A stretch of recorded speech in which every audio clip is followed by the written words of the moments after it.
Bienvenidos todos a esta clase número 4 del primer módulo de GLP-1 contigo. En esta clase quiero que hablemos de algo más allá de los GLP-1, que sí, son medicamentos extremadamente buenos, son muy novedosos y son lo que es el top ahorita en el tratamiento de la obesidad, pero no es lo único, ¿muy bien? Entonces, vamos a repasar algunas otras opciones farmacológicas que existen para que estés platicando con tu médico acerca de otras opciones cuando tal vez el tratamiento GLP-1, principalmente por los costos, no sea accesible. Entonces, vamos a comenzar. Antes de cualquier otra cosa, quiero enfatizar algo muy importante que ya hemos platicado en otras clases, que es la obesidad es una enfermedad crónica. Y eso es un punto muy importante, porque si yo no tengo bien claro este concepto, voy a estar tomando decisiones erróneas en el transcurso de mi tratamiento. La obesidad al final es una enfermedad crónica, compleja, multifactorial, como lo revisamos en la clase número 2. Aquí no se trata únicamente de pérdida de peso, se trata de salud. Y lo más importante es que cuando yo hablo acerca de un tratamiento para esta enfermedad crónica, tiene que ser pensado como un tratamiento de largo plazo. No se me puede olvidar esto, porque más allá de la fuerza de voluntad, más allá de que si quiero o no quiero bajar de peso, tengo que entender lo que se trata de una entidad que no solamente repercute a nivel metabólico, sino también a nivel psicológico, a nivel de movilidad e inclusive también a nivel genético y ambiental. Entonces, tenemos que tener algo bien claro y es la obesidad es igual a una enfermedad crónica. Aquí nuestro objetivo no es hablarlo desde el punto de vista si es bueno o malo, es hablarlo de lo que es una enfermedad, porque esto nos da puerta de poder hablarla como tiene que ser y que el abordaje que en múltiples ocasiones tú has intentado y que no has conseguido se realice de la forma en la que se tiene que estar haciendo. Y si bien los tratamientos farmacológicos que ya hemos revisado en clases anteriores, que son esos famosos GLP-1, están liderando el cómo tratamos el sobrepeso y la obesidad, no son las únicas terapias que existen. Todos los demás fármacos que existen actualmente van a tener funciones en distintas áreas que mi cuerpo necesita estar controlando cuando vivimos con obesidad.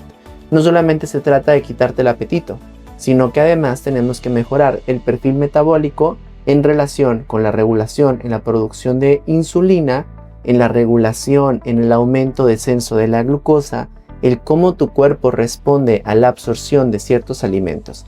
Y es ahí como tenemos varios sitios que se relacionan directamente con la ganancia o la pérdida de peso y con alteraciones o no de tu cuerpo, es por eso que existen otras opciones farmacológicas. Si te fijas, tenemos primero el Orlistat. Este es un medicamento que inhibe exactamente una enzima. Ahorita vamos a pasar de cada uno. Después tenemos los agentes de liberación de norepinefrina, los cuales son fentermina y fentermina con topiramato. Después tenemos estos antagonistas de receptores opioides que también funcionan con inhibición de la recaptación de dopamina y norepinefrina, que es el famoso naltrexona con bupropión. Tenemos medicamentos específicos cuando existe una condición genética relacionada, como por ejemplo los agonistas de receptores de melanocortina 4. El primero del que vamos a estar hablando es el Orlistat. Y cuando hablamos de terapias dirigidas a obesidad, este es uno de los primeros que salió al mercado. Ese es un medicamento que, como aquí estás viendo, va a tener una acción inhibiendo la absorción de grasa en los intestinos. Ese tipo de fármacos funcionan porque impide que estemos absorbiendo alrededor del 30% de la grasa que uno llega a consumir. En los ensayos clínicos, ¿cuáles son los resultados que han obtenido los pacientes? Principalmente una reducción de peso al año del 4%. Esa es una muy poca reducción de peso, pero sí ha tenido evidencia que ayuda a ciertos pacientes a disminuir riesgo de enfermedades metabólicas como diabetes y dislipidemias. ¿Cuál es el problema? Que esta poca reducción de peso muy poco va a estar haciendo en la intervención diaria que tenemos los pacientes y que además tendrá muchos efectos secundarios. Principalmente y cualquiera que ya haya tomado anteriormente algún medicamento como estos, tendremos los gases, la incontinencia fecal, vamos a tener esteatorrea, que es cuando vamos y hacemos popó, tenemos una gran cantidad de grasa. Entonces, todo esto pueden ser muy molestos para la mayoría de los pacientes versus la cantidad de peso que estás llegando a perder, que prácticamente es muy poca. Además de eso, que cuando nosotros utilizamos este tipo de medicamentos es indispensable la suplementación, principalmente vitaminas solubles como por ejemplo la A, la D, la E y la K. Es importante que conozcas esto porque si no podemos desarrollar a largo plazo y con el uso crónico de este fármaco una deficiencia de alguna de estas vitaminas. El otro fármaco que vamos a tener es uno que es muy común, lo hemos escuchado en muchísimos lados. Tenemos a la famosa fentermina. La fentermina, recuerda que es un análogo de las anfetaminas, pero antes de creer que me están dando drogas para bajar de peso, simplemente comparten el mismo mecanismo de acción. La función principal es que nos va a estar ayudando a controlar el apetito. Entonces entra del grupo de los medicamentos como un anorexigénico. Una de las ventajas que tiene este tipo de fármacos es que en algunos pacientes, y más en aquellos que se sienten muy cansados todo el día, que tienen trastornos del sueño, aquí este les va a estar ayudando a mantenerse más despiertos y más activos. La pérdida de peso es considerable, vamos de entre 7.8 a 10.7% a un año del tratamiento, es una muy buena pérdida de peso y el beneficio principalmente, como les menciono, es a nivel de los pacientes que tienen estos problemas del sueño. Sin embargo, van a tener efectos secundarios y uno de ellos es que puede estar provocando aumento de la presión arterial, puede estar provocando insomnio, algo muy destacable, y además que puede estar aumentando la frecuencia cardíaca. Estos efectos se pueden agregar con otros cuando nosotros tenemos una combinación que se llama fentermina con topiramato.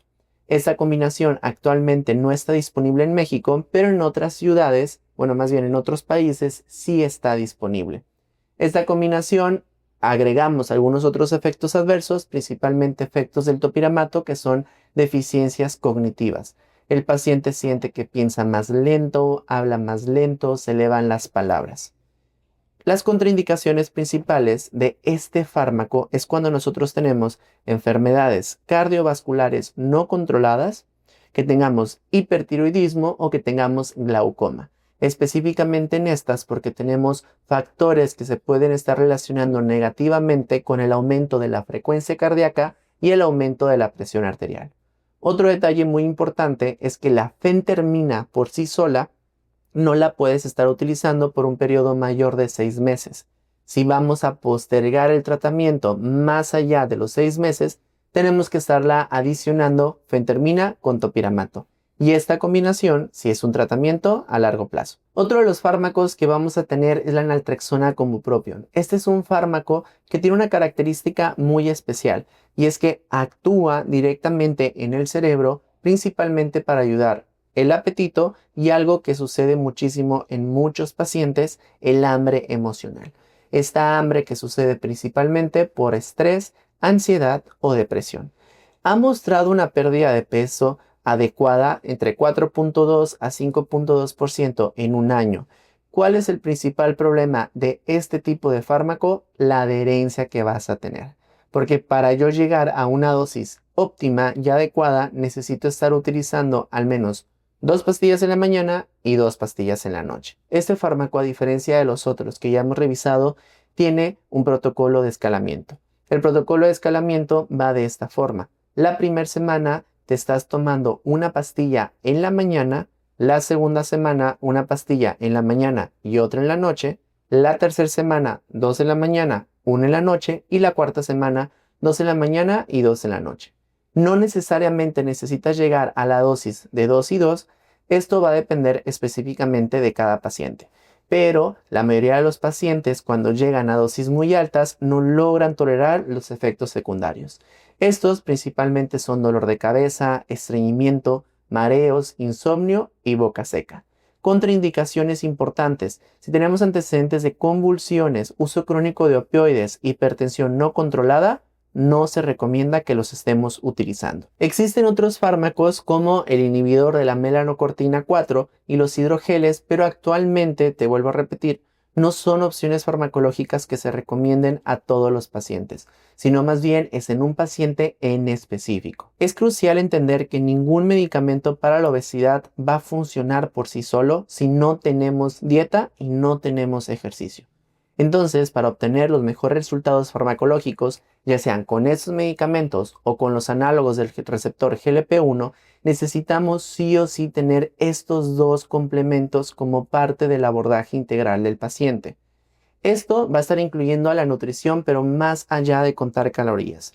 Estar enfocado principalmente en la calidad de los alimentos sobre la cantidad y, lo más importante, en asegurar que el cuerpo esté recibiendo los nutrientes más apropiados. La actividad física también va a ser fundamental. No solo se trata de quemar calorías. Necesitamos hacer ejercicios de fuerza para tratar de mantener la masa muscular. Recuerda que mientras más pérdida de masa muscular tengas, mayor riesgo tenemos del desarrollo nuevamente de obesidad. Por lo que la pérdida de peso que esté también provocando mucha pérdida de masa muscular no es buena. Finalmente, es vital abordar los aspectos psicológicos. Hay que hablar de la ansiedad, hay que hablar de la depresión con un profesional adecuado. Tu médico no es un psicólogo y tu psicólogo tampoco es médico. Entonces, siempre hay que tratar de que cuando nosotros tenemos alguna situación o algún problema, o si es sugerencia del médico que vayas con algún otro profesional, estés tomando este consejo. Lo hacen por tu salud. La elección del medicamento más adecuado para ti es una decisión compartida entre el médico y tú como paciente. Aquí principalmente tenemos que centrarnos en un enfoque que vaya dirigido a las complicaciones. Y desde el primer momento de la consulta tenemos que establecer metas y objetivos de reducción de peso. Metas a corto plazo, que sería los primeros 3 meses, y metas a largo plazo, que sería aproximadamente al año. Entonces, cuando yo voy a establecer con mis pacientes, necesitamos tener bien claro cuáles son las otras comorbilidades, o sea, enfermedades asociadas a la obesidad, porque esto nos va a determinar saber hasta dónde tengo que estar llegando en relación con reducción de peso. Recuerda también, no solamente son los kilos lo que va a indicar que el tratamiento está funcionando, sino todos los aspectos de la salud en general. Cada complicación se va a estar asociando a un grado diferente de necesidad de pérdida de peso. Entonces, no es lo mismo un paciente que necesite tener una pérdida del 5 al 10% a un paciente que necesite tener una pérdida mayor del 20%. A la hora de yo decidir el tratamiento farmacológico más indicado, necesito ir dirigidamente hacia la pérdida porcentual de peso que estoy tratando de buscar con mi paciente. Y por último también el costo del tratamiento a largo plazo. Recuerda, la enfermedad llamada obesidad es una enfermedad crónica, compleja y multifactorial. Aquí no estamos hablando de tratamientos de un mes, de 2 meses, estamos hablando de tratamientos de largo plazo. En ese esquema que estás viendo, nos ponen las distintas intervenciones que vamos a tener con la pérdida de peso que va a alcanzar nuestro paciente. Y fíjate, un dato muy importante es que los cambios en el estilo de vida típicamente se relacionan con una pérdida de peso del 5%. Sin embargo, si yo quiero tener una pérdida mayor y utilizamos tratamientos farmacológicos orales, tendremos nosotros una pérdida aproximada del 10%.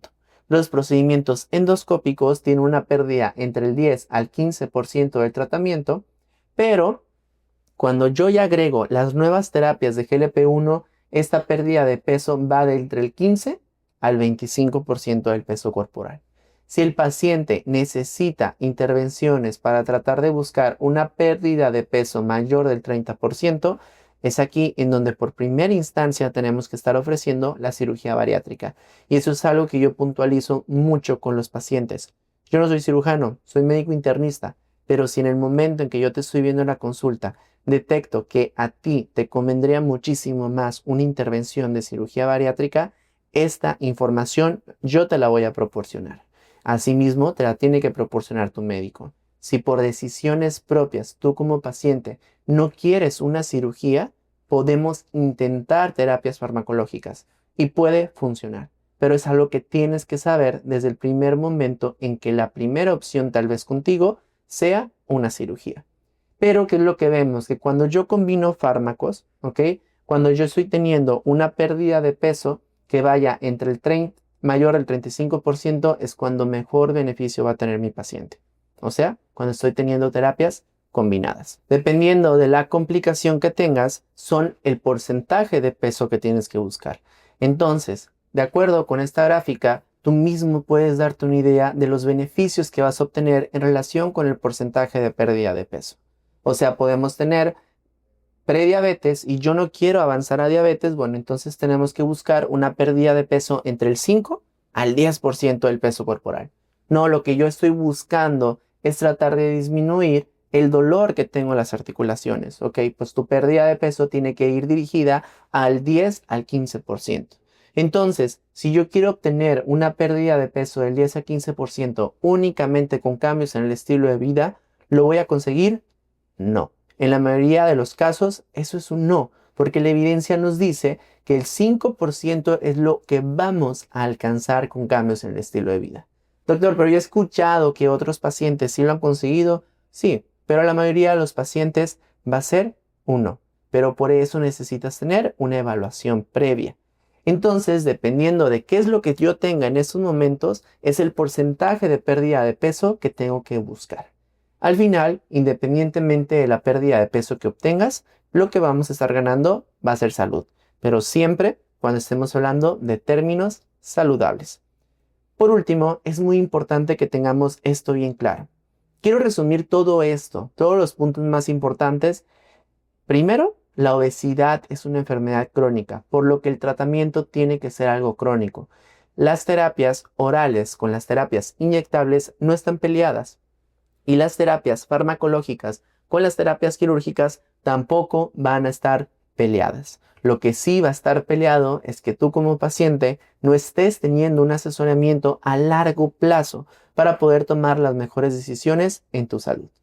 Para lograr esto necesitamos que tu objetivo no sea únicamente kilos, sino que sea salud, porque en el momento en el que tú empieces a ver que la báscula cada vez va bajando más lentamente, en ese momento tú te vas a decepcionar, te vas a perder y vas a querer abandonar el tratamiento.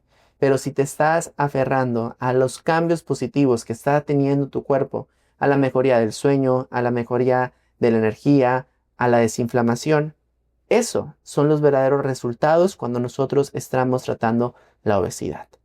La evaluación no solamente es el número de tu báscula, incluyen muchas cosas y por eso necesitas tener una consulta médica. Y vamos a tener una infinidad de opciones de análogos de GLP-1 que pueden ser muy efectivas y lo más importante es que la terapia con medicamentos va a funcionar muchísimo mejor cuando la estamos combinando con nutrición, actividad física y apoyo conductual. Todo esto no nos va a servir si tú no estás teniendo un equipo integral dentro de tu abordaje.